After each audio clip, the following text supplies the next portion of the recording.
Wait, Battlefront 2 versus Battlefront 2?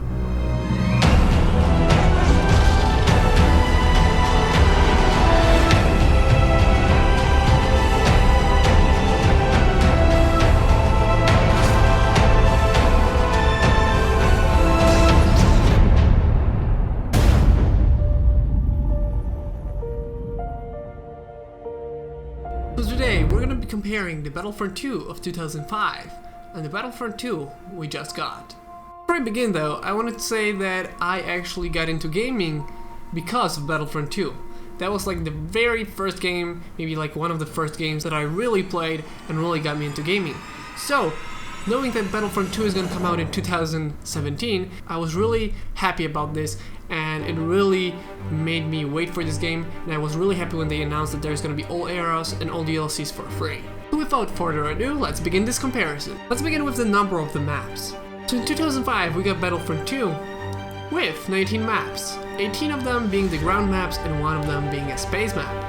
And I know people will say, well, there was more than one space map because they were like fighting Rebels Empire, Clone Wars, everything, different planets, but mostly this has been one map. It was just different skins over it. The 18 maps on the ground were basically, from what I remember, they used to be really closely connected to the Episode 3 and the Order 66, where the Jedi and the Clone were at the moment of Order 66. And some of them were the original trilogy. And why this comparison is not as easy as you would think? Well, the thing is, actually, Battlefront 2 in 2017 doesn't really have the map count. It has the planets, and each planet can have 2 maps, which really, we start off with 12 maps. But when you think about it, some of the planets have 2 maps. For example, when you look at Naboo, you have the Azolan Theed, the Galactic Azul one, and the hangar from Phantom Menace that were the Darth Maul versus Obi-Wan and Qui-Gon Jinn happened. So basically you have 2 maps on some planets. And because of this, it's much harder to count and say, we have that much maps, because some of the maps are for different game modes, so there are not really maps for everything. Some of the maps are here, some of the maps are here. You cannot just say we have that many maps, because some people will not ever play some of them. But overall, there is 12 planets, some of them have 2 maps, totaling a lot more maps, and all the DLC maps are actually going to be free. And one of the 12 maps that I'm talking about is actually Kraid, which has been already added into the game as a DLC. As for number of players, it's pretty similar. It's 20 versus 20 on both 2005's and 2017's version. Space battles, both of them have it. But in my opinion, the new space battles are better. Even though the first space battles in Battlefront 2 were much better in terms of it's pretty much a normal conflict, 2 bigger ships approaching each other, and well, I feel like this one has a little bit more, as it has this feeling of a real scenario. You're in a trap, or you're doing the trap, and it really has this feeling of real war. As for the DLCs, the first Battlefront 2 actually had 1 DLC pack with 4 maps and 1 hero and 1 villain.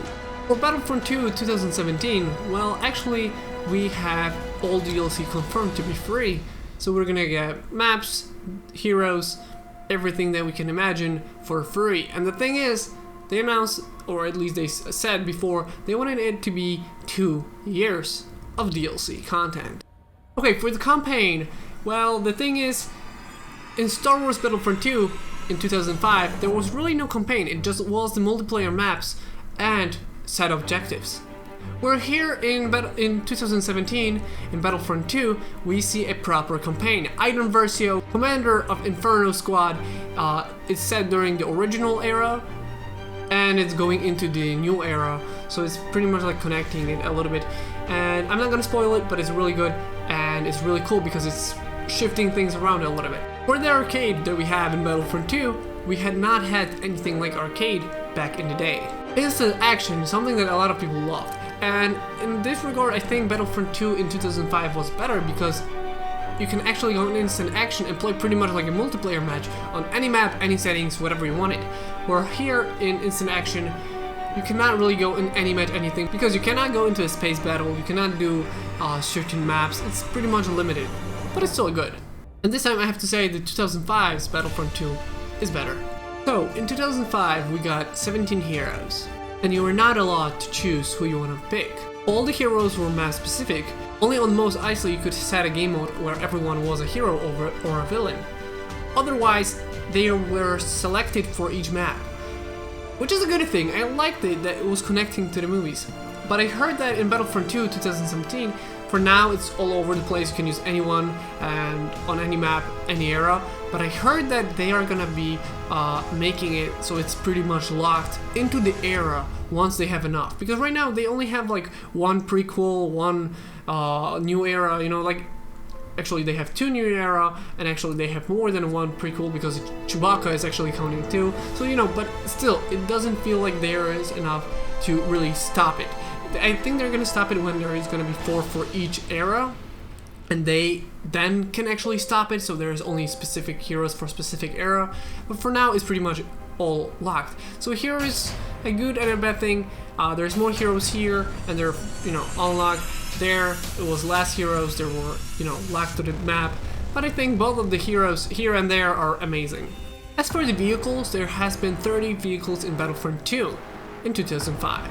In 2017, we actually have 39 vehicles. AI players, well, if you were to play in the instant action, usually they were really bad.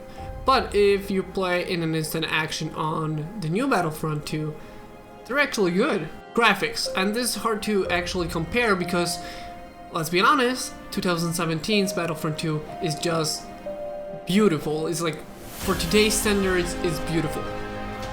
So the only way I can see like comparingly evenly, because if I were to compare Battlefront 2 from 2005 to today's Battlefront 2, there's no comparison. But if we compare it how it is stacking up to like today's standard, well, 2017's Battlefront 2, like I said, is beautiful. It's one of the best looking games out there at the moment. What about Battlefront 2 from 2005, you might be asking? Well, from what I think, it was actually pretty average. It wasn't like the best looking game. It was good looking, but not by any means amazing.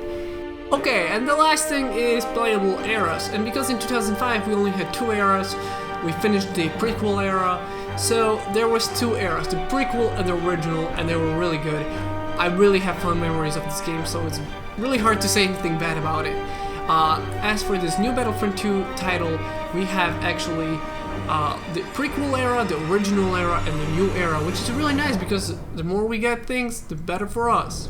If you enjoyed this video, please leave a like, a comment if you think there's something that I missed, or maybe something you think about this comparison, what you liked about these 2 games, and don't forget to subscribe for more Battlefront 2 content. I hope you enjoyed this video. I'm Naitsabes, and I'll see you on the Battlefront.